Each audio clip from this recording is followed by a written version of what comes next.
মেহেরপুর সদর উপজেলার বারাদ ইউনিয়ন বিএনপির দ্বিবার্ষিক সম্মেলন অনুষ্ঠিত হয়েছে শনিবার বেলা 11টায় মোমিনপুর মাধ্যমিক বালিকা বিদ্যালয় মাঠে।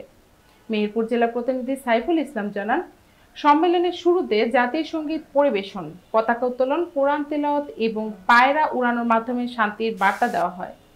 সভাপতিত্ব করেন জেলা আহ্বায়ক কমিটির সদস্য ওমর ফারুক লিটন। প্রধান অতিথি ছিলেন জেলা বিএনপির আহ্বায়ক জাভেদ মাসুদ লিটন।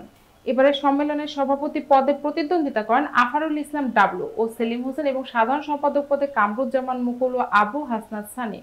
তবে পরবর্তীতে সেলিম হোসেন ও আবু হাসনাত সানি মনোনয়ন প্রত্যাহার করায় বিনা প্রতিদ্বন্দ্বিতায় নির্বাচিত হন আফারুল ইসলাম ডাবলু সভাপতি এবং কামরুজ্জামান মুকুল সাধারণ সম্পাদক।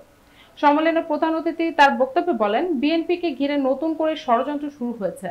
মেহেরপুর জেলাও তার বাইরে নয়, তবে এসব ষড়যন্ত্র কখনো সফল হবে না। অনুষ্ঠানে আরো উপস্থিত ছিলেন জেলা বিএনপির সদস্য সচিব অ্যাডভোকেট কামরুল ইসলাম, যুগ্ম আহ্বায়ক আমিরুল ইসলাম, সদস্য হাফিজুর রহমান হাপি এবং সাবেক উপজেলা ভাইস চেয়ারম্যান রোমান আহমেদ সহ অঙ্গ সংগঠনের নেতারা।